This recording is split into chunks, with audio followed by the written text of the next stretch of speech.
नमस्कार मैत्रिणींनो, माझ्या यूट्यूब चॅनलमध्ये तुम्हा सर्वांचं खूप खूप स्वागत आहे।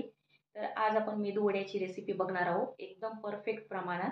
तर चला बघूया साहित्य। हे बघा, आपण मेदू वडा करण्यासाठी ही उडदाची डाळ घेतलेली आहे। ही 1 वाटी घेतलेली आहे। ही आपण मुगाची डाळ घेतलेली आहे। या चमच्याने आपण 3 चमचे मुगाची डाळ घेतलेली आहे। ती आपण यात ओतून घेऊया। आता आपण या डाळी स्वच्छ धुवून घेऊया। आता हे बघा, आपण स्वच्छ 2 पाण्याने डाळ धुवून घेणार आहोत। डाळीला पावडर खूप राहते, त्यामुळे आपण स्वच्छ धुवून घेणार आहोत। हे बघा, हे पाणी काढून घ्यायचं आहे आपल्याला। परत एका पाण्याने आपण धुवून घेणार आहोत।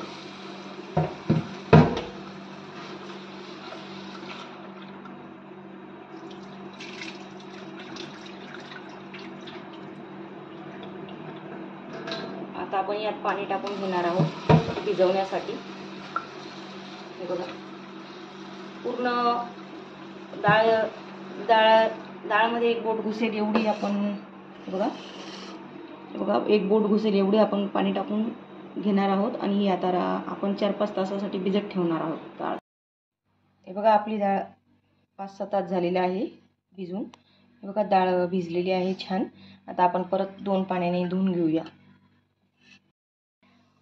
हे बघा, आपली डाळ 2 पाण्याने मी परत धुवून घेतलेली आहे आणि त्याच्यातलं पाणी पूर्ण काढून घेतलेलं आहे। आता आपण ही डाळ बारीक करून घेणार आहोत। हे बघा, आपली सगळी डाळ दळून झालेली आहे आणि मी जाड बारीकच दळलेली आहे। थोडी जाड बारीकच ठेवायची आहे, खूप छान लागतं मग मेदू वडे। आता आपण यात टाकण्यासाठी साहित्य बघून घेऊया। मिरच्या घेतल्या आहे मी 8-9, लसूण घेतलेला आहे 8-9 पाकळ्या, कढीपत्ता घेतलेला आहे आणि थोडंसं अद्रक घेतलेलं आहे। हे सगळं आपल्याला आता मिरची, लसूण, अद्रक आणि कढीपत्ता हे सगळं वाटून घ्यायचं आहे आपल्याला मिक्सरमधून। हे बघा, आपली पेस्ट तयार झालेली आहे। आता आपण ती पिठात टाकून घेऊया। पेस्ट आपण पिठात टाकून घेऊया आणि चवीनुसार मीठ टाकून घेऊया। हे एकजीव करून घ्यायचं आहे हातानेच व्यवस्थित। हे बघा, जितकं तो आपल्याला फेटता येईल तितकं फेटायचं आहे छान। जेव्हा आपण पीठ दळवतो तेव्हा आपण पाण्याचा वापर बिलकुल केलेला नाही आहे। जर पाण्याचा वापर केला तर ते आपले आकार जमत नाही आहे याचा मेदू वड्याचा, त्यामुळे मी पाणी शक्यतो टाकतच नाही, घट्टच ठेवायचं आहे पीठ। हे बघा, आपलं पीठ रेडी झालेलं आहे। आता आपण मेदू वडे तळून घेऊया। हे बघा, आपण तळण्यासाठी कढाई ठेवलेली आहे आणि त्यात तेल टाकून घेतलेलं आहे। बघा, आपण मेदू वडा थापण्यासाठी असा कागद घेतलेला आहे, त्यावर थोडंसं पाणी लावून घ्यायचं आहे। मग आपण हे पीठ घेणार आहोत। बघा,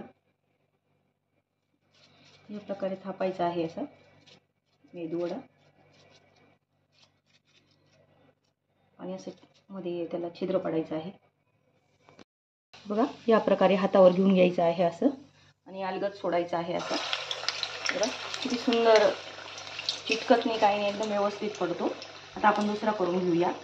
बघा, हे पीठ घेतलेलं आहे आपण, खाली पाणी लावून घेतलेलं आहे कागदाला। असं थापायचं आहे, मीडियमच थापायचं आहे, जास्त जाड नाही जास्त बारीक नाही। या प्रकारे असा हातावर उचलायचा आणि असं सोडायचं आहे आधीकर। तर किती सुंदर मेदू वडे आहेत आपले। आता आपण तिसरा सोडून घेणार आहोत मेदू वडा। बघा, आता हे आपण एका बाजूने थोडंसं लालसर होऊन देणार आहोत, मग उलटवणार आहोत। हे बघा, या प्रकारे आता एका बाजूने झालेले आहेत। आपण आता उलटून घेऊया मेदू वडे। हे बघा, किती सुंदर झालेले आहे। हा थोडा होऊ देते मी, हा देखील आपण उलटून घेणार आहोत आता। हे बघा, कसा मस्त गोल्डन कलर आलेला आहे। आता दुसऱ्या बाजूने होऊन घेऊया। हे बघा, आपले मेदू वडे रेडी झालेले आहेत, आपण ते काढून घेऊया आता। हे बघा, मेदू वडे तयार झालेले आहेत। हे सांबर केलेलं आहे मी मेदू वड्याबरोबर। तर सांबरची रेसिपी मी नक्की तुम्हाला शेअर करेल नंतर। माझे मेदू वड्याची रेसिपी नक्की ट्राय करा। माझे व्हिडिओ आवडत असेल तर माझ्या चॅनलला सबस्क्राईब करा, लाईक्स करा, कमेंट करा। धन्यवाद।